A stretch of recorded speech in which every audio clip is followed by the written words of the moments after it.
Welcome back.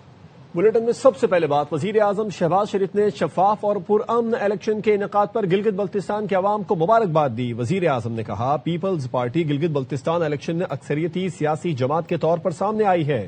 صدر آصف علی زرداری اور بلاول بھٹو زرداری کو مبارکباد پیش کرتا ہوں۔ وزیر اعظم نے نون لیگ کے کامیاب امیدواروں کو مبارکباد دی۔ وزیر اعظم نے نون لیگ کی ٹیم کو بھی بھرپور محنت کرنے پر شاباش دی۔ وزیر اعظم نے تمام کامیاب امیدواروں کو بھی مبارکباد دیتے ہوئے کہا، سیاسی سرگرمیوں میں بھرپور شرکت پر جی بی کے عوام بھی تحسین کے لائق ہیں۔ پرامن شفاف الیکشن اور سیاسی سرگرمیاں جمہوریت کا حسن ہے۔ الیکشن کمیشن نے شفاف اور غیر جانبدار الیکشن یقینی بنایا، جو قابل ستائش ہے۔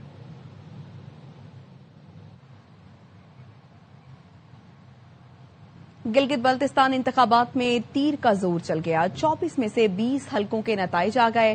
پیپلز پارٹی 9 نشستوں پر کامیاب، مسلم لیگ نون 4، MWM 1 اور 6 پر آزاد امیدوار کامیاب ہوئے۔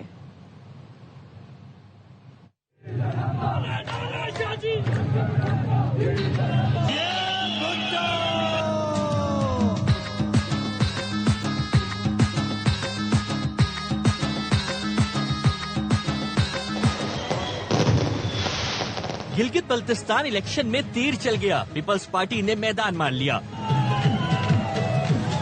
24 میں سے 20 حلقوں کے نتائج آ گئے۔ 7 غیر سرکاری اور 13 سرکاری نتائج کے مطابق پیپلز پارٹی نے 9 نشستوں کے ساتھ میدان مارا۔ نون لیگ کے 4، MWM 1 اور 6 پر آزاد امیدوار کامیاب رہے۔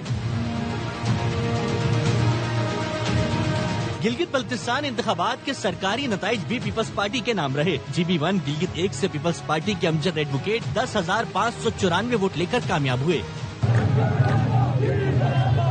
GB4 نگر سے پیپلز پارٹی کے علی اختر نے 7,654 ووٹ لے کر کامیابی کا جھنڈا گاڑا۔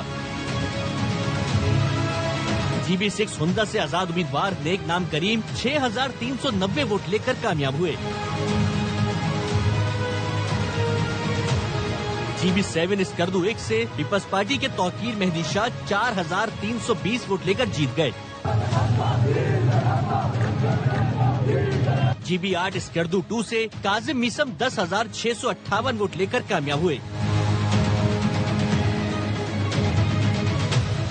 GB11 کھرمنگ سے پیپلز پارٹی کے اقبال حسین نے 5,944 ووٹ لے کر کامیابی سمیٹی۔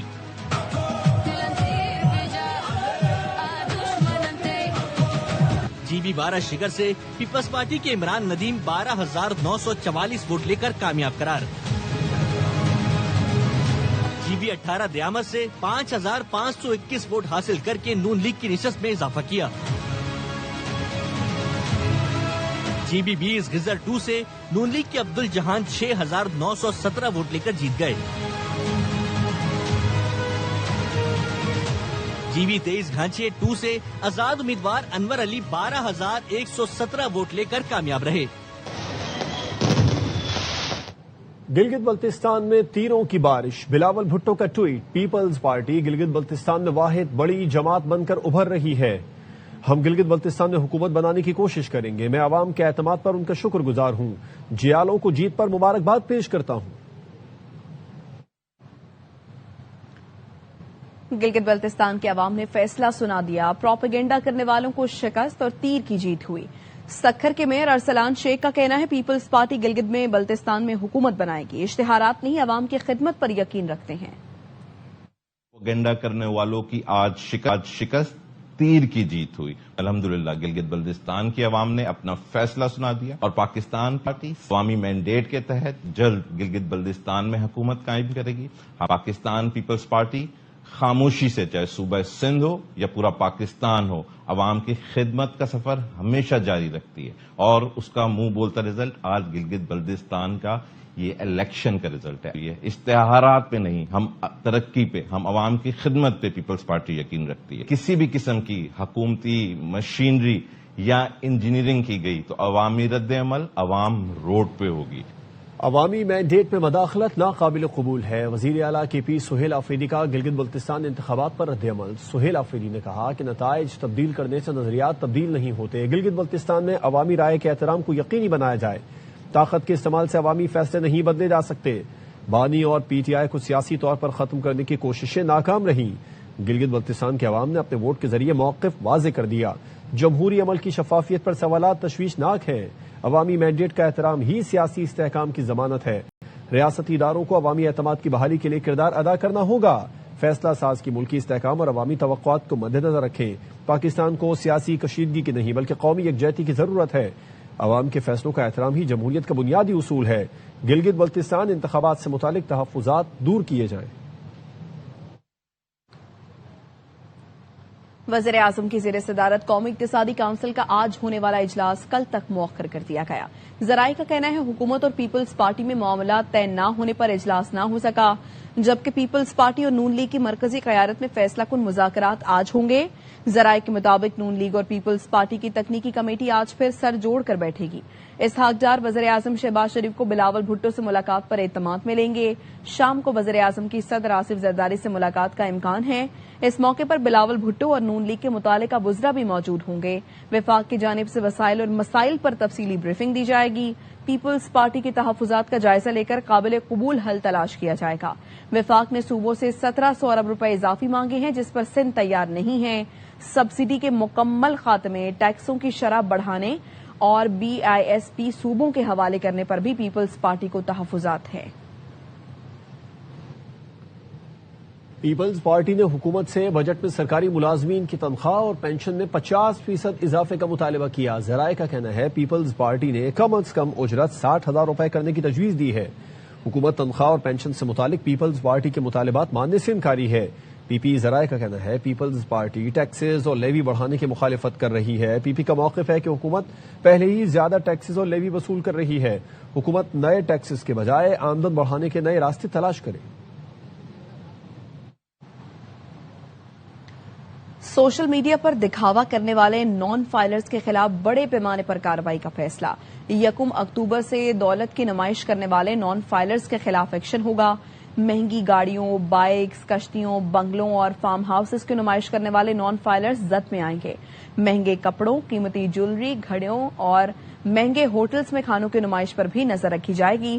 شادیوں، قوالی، رقص اور سرود کی محفل میں نوٹ نچھاور کرنے والے نان فائلرز کے خلاف بھی کارروائی کی جائے گی۔ FBI نے نادرا کی مدد سے سوشل میڈیا پر دکھاوا کرنے والے نان فائلرز کا مکمل ڈیٹا حاصل کر لیا۔ اخراجات، کریڈٹ کارڈز اور ATM کی تفصیلات جمع کر لیں۔ بیرون ملک سفر کا ریکارڈ بھی حاصل کر لیا۔ 1 جولائی سے 30 ستمبر تک کڑی مانیٹرنگ کی جائے گی۔ انکم ٹیکس گوشوارے جمع کرانے کی آخری مہلت 30 ستمبر ہے۔ چیئرمین پیپلز پارٹی بلاول بھٹو زرداری آج وزیر اعظم شہباز شریف سے ملاقات کریں گے۔ ملاقات شام 5 بجے وزیر اعظم ہاؤس میں متوقع ہے۔ آزاد کشمیر میں سیاسی صورتحال کے یک نکاتی ایجنڈے پر بات ہوگی۔ ذرائع کا کہنا ہے وزیر اعظم اور بلاول بھٹو کی ملاقات میں آزاد کشمیر کی سیاسی صورتحال پر مشاورت کی جائے گی۔ ذرائع نے تصدیق کی ہے کہ بلاول بھٹو وزیر اعظم شہباز شریف کو آزاد کشمیر میں مظاہرین سے مذاکرات پر قائل کرنے کی کوشش کریں گے۔ پولیس نے کالعدم ایکشن کمیٹی کے مسلح عناصر کی امن و امان خراب کرنے کی کوشش ناکام بنا دی۔ ترجمان IG کا کہنا ہے CMH راولا کوٹ کا محاصرہ ختم کرا دیا گیا ہے۔ اسپتال مکمل طور پر کلیئر ہے۔ قانون نافذ کرنے والے اداروں کی منظم اور ٹارگیٹڈ کارروائی میں اسپتال کا محاصرہ ختم کرایا گیا۔ ترجمان نے کہا اسپتال میں مریضوں، طبی عملے اور سرکاری املاک کا تحفظ اولین ترجیح ہے۔ 6 جون سے اب تک فائرنگ سے قانون نافذ کرنے والے اداروں کے 4 اہلکار شہید ہوئے ہیں۔ شہداء میں AJ کے پولیس کے 3 اور فرنٹیئر کانسٹیبلری کا 1 اہلکار شامل ہے۔ پرتشدد عناصر کی فائرنگ سے قانون نافذ کرنے والے متعدد اہلکار زخمی ہوئے۔ فائرنگ سے کالعدم ایکشن کمیٹی کے 3 افراد ہلاک اور متعدد زخمی ہوئے۔ آزاد کشمیر کے دیگر شہروں کی طرح دارالحکومت مظفر آباد اور راولہ کوٹ میں بھی معمولات زندگی رواں دواں ہیں۔ تمام تعلیمی، کاروباری، سماجی سرگرمیاں معمول کے مطابق جاری ہیں۔ پولیس اور دیگر قانون نافذ کرنے والے ادارے ریاستی ریٹ کے قیام کو یقینی بنا رہے ہیں۔ آزاد کشمیر کے باشعور عوام نے نام نہاد احتجاجی کال کو یکسر مسترد کر دیا ہے۔ ادھر امریکی صدر ٹرمپ نے اسرائیل اور ایران سے حملے روکنے کا مطالبہ کر دیا۔ صدر ٹرمپ نے ٹروتھ سوشل پر لکھا دونوں ملک ایک دوسرے پر حملے فوری بند کریں۔ امریکی صدر ٹرمپ کے منع کرنے کے باوجود اسرائیل نے ایرانی پیٹرو کیمیکل پلانٹ پر حملہ کر دیا ہے۔ ایران نے بھی اسرائیلی پیٹرو کیمیکل پلانٹ پر میزائل داغ دیے ہیں۔ آپریشن نصر کے آغاز کا اعلان کر دیا۔ اسرائیل نے تہران، کرج، تبریز اور اصفہان شہر پر میزائل برسائے۔ پاسداران انقلاب کا کہنا ہے اسرائیل نے تیل کی صنعتوں کو نشانہ بنا کر خطرناک کھیل شروع کیا جس کا دائرہ خطے کے تمام توانائی اہداف تک پھیل سکتا ہے۔ ایران نے ایک بار پھر پاسداران انقلاب کی ایروسپیس فورس کی میزائل صلاحیتوں کے ذریعے مقبوضہ علاقوں پر فوجی برتری ثابت کر دی ہے۔ پاسداران انقلاب کے ترجمان جنرل حسین محبی نے ایکس پر لکھا، ایران نے بارہا ثابت کیا ہے کہ مقبوضہ علاقوں اور خطے کی فضائی حدود اس کے اثر و رسوخ میں ہیں اور پاسداران انقلاب کے تباہ کن میزائلوں کی زد میں ہیں۔ ایران نے خبردار کیا ہے کہ لبنان یا ایرانی مفادات پر کسی بھی مزید اسرائیلی حملے کا جواب زیادہ وسیع اور سخت انداز میں دیا جائے گا۔ اسرائیلی حملوں کے بعد تہران اور کرمانشاہ ہوائی اڈوں سے تمام پروازیں منسوخ کر دی گئی ہیں۔ ایرانی سول ایویشن نے اعلان کیا ہے کہ تہران کے مہرآباد اور امام خوانی انٹرنیشنل ایئرپورٹ سے تمام پروازیں منسوخ کر دی گئیں۔ مسافروں سے اپیل کی گئی ہے کہ وہ فی الحال ان دنوں ہوائی اڈوں کا رخ نہ کریں اور مزید ہدایات کا انتظار کریں۔ ایران کے بعد اس کے حمایت یافتہ یمن کے حوثیوں نے بھی اسرائیل پر حملہ کر دیا ہے۔ ایکس پر بیان میں لکھا، یافا میں اسرائیل کے حساس اہداف کو میزائلوں سے کامیابی سے نشانہ بنایا۔ حوثیوں نے بحیرہ احمر میں اسرائیل کی نقل و حرکت پر بھی پابندی لگا دی۔ لکھا، بحیرہ احمر میں اسرائیلی مفادات کو فوجی اہداف تصور کیا جائے گا، مزید کارروائیاں کی جائیں گی اور آپریشنز میں اضافہ کیا جائے گا۔ امریکی صدر نے نیتن یاہو سے کہا ہے کہ ایران کے خلاف کسی بھی یک طرفہ فوجی کارروائی میں امریکہ شریک نہیں ہوگا۔ ایران کی جانب سے اسرائیل پر میزائل حملوں کے بعد امریکی صدر اور اسرائیلی وزیر اعظم نیتن یاہو کے درمیان ٹیلی فونک رابطہ ہوا۔ خطے کی تازہ صورتحال اور ممکنہ رد عمل پر تبادلہ خیال آ گیا۔ اسرائیلی ذرائع کا کہنا ہے کہ نیتن یاہو نے ایران کے خلاف ممکنہ جوابی کارروائی کے حوالے سے اپنے موقف سے آگاہ کیا۔ صدر ٹرمپ نے واضح کیا، اگر اسرائیل ایران کو نشانہ بنانے کا فیصلہ کرتا ہے تو امریکہ اس آپریشن کا حصہ نہیں بنے گا۔ ایک بیان اور فائنینشل ٹائمز کو انٹرویو میں ٹرمپ نے کہا کہ ایران اسرائیل پر حملے بند کرے اور مذاکرات کی میز پر آ کے بیٹھے۔ جتنے میزائل چلائے جا چکے وہ کافی ہیں۔ نیتن یاہو سے کہوں گا جوابی حملہ نہ کرے۔ بیروت پر اسرائیلی حملوں سے خوش نہیں ہوں۔ ایکزیوس کے مطابق ٹرمپ نے کہا، دونوں طرف سے کارروائی ہو چکی، اسرائیل نے اپنا حملہ کیا اور ایران نے اپنا، ہمیں مزید کسی کی ضرورت نہیں۔ انہوں نے واضح کیا، خطے میں کشیدگی کے پیش نظر امریکی فوج مکمل الرٹ ہے اور حالات پر مسلسل نظر رکھی جا رہی ہے۔ ایران اور اسرائیل کے ایک دوسرے پر حملوں کے دوران سعودی عرب کے شہر الخرج میں سائرن بج اٹھے۔ سعودی سول ڈیفنس نے بتایا، الخرج گورنری میں خطرے کے پیش نظر انتباہ جاری کیا گیا ہے۔ شہریوں کو سرکاری ہدایات پر عمل کرنے اور محفوظ مقامات پر پناہ لینے کی ہدایت کی گئی ہے۔ یہ وارننگ چند منٹ بعد ہی واپس لے لی گئی۔ ایکس پر بیان میں سعودی سول ڈیفنس نے وارننگ کے خاتمے کی اطلاع دی، شہریوں کو احتیاطی تدابیر پر عمل جاری رکھنے کی ہدایت کی۔ ایران نے جنگ بندی کی حالیہ خلاف ورزیوں پر امریکہ کو براہ راست ذمہ دار ٹھہرا دیا ہے۔ ترجمان ایرانی وزارت خارجہ اسماعیل بقائی نے نیوز کانفرنس میں کہا، امریکہ اسرائیل کی پشت پناہی بند کرے، سب کچھ امریکی منصوبہ بندی سے ہو رہا ہے، جنگ بندی کی خلاف ورزیوں پر خاموش نہیں رہ سکتے۔ اسرائیل امریکہ کی اجازت کے بغیر کوئی قدم نہیں اٹھا سکتا۔ ہم جنگ بندی کے پابند تھے، وہی اس کی خلاف ورزی کر رہے ہیں۔ امریکہ کشیدگی کو دوبارہ بڑھاوا دینے کا سبب بن رہا ہے۔ ایک سوال پر ترجمان نے کہا، ایران نے سعودی عرب پر کوئی حملہ نہیں کیا، پاکستانی ثالث کے ذریعے امریکہ سے مذاکرات کا سلسلہ جاری رکھے ہوئے ہیں۔ اسماعیل بقائی نے بین الاقوامی جوہری توانائی ایجنسی کے سربراہ رافیل گروسی پر بھی ایرانی جوہری مسئلے پر دانستہ تعصب برتنے کا الزام لگایا۔ کہا، رافیل گروسی زمینی حقائق نظر انداز کر کے اور جانبدارانہ موقف اختیار کر کے IAEA کی ساکھ کو نقصان پہنچا رہے ہیں۔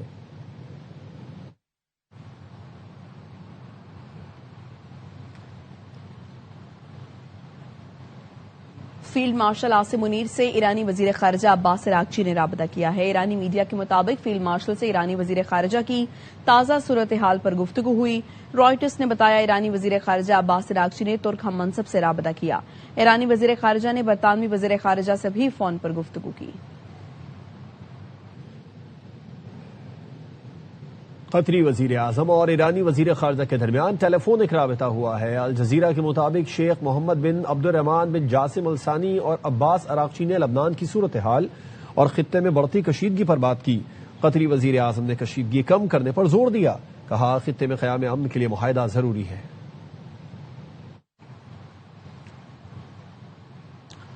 یورپی یونین کی خارجہ امور کی سربراہ کایا کالاس کہتی ہیں مشرق وسطی کو مزید کشیدگی نہیں بات چیت کی ضرورت ہے.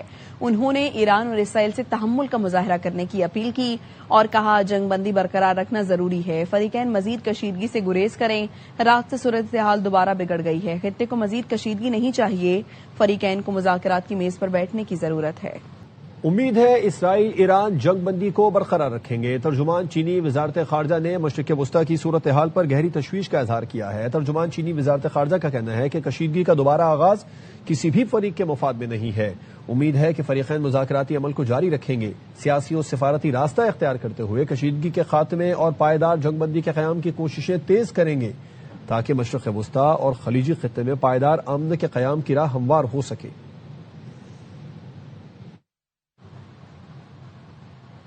بین الاقوامی منڈی میں خام تیل کی قیمتوں میں آج اضافہ ہوا ہے. لندن برینٹ خام تیل کی قیمت میں 4.97% اضافہ ہوا جس سے اس کی قیمت فی بیرل $97.71 پر ٹریڈ کر رہی ہے. ویسٹ ٹیکساس خام تیل 4.53% اضافے سے فی بیرل $94.56 ہے. وزیر اعظم شہباز شریف سینئر سیاسی رہنما چودھری نثار علی خان کے گھر پہنچے. وزیر اعظم نے چودھری نثار سے ان کی ساس کے انتقال پر اظہار افسوس کیا. وزیر اعظم نے مرحومہ کے لیے دعائے مغفرت اور اہل خانہ کے لیے صبر و استقامت کی دعا کی. انہوں نے چودھری نثار علی خان کی عیادت بھی کی. وزیر اعظم کے ہمراہ ایاز صادق، اعظم نذیر تارڑ اور عطاء اللہ تارڑ بھی موجود تھے. واپس آئیں گے ایک بریک کے بعد. ہمارے ساتھ رہیے.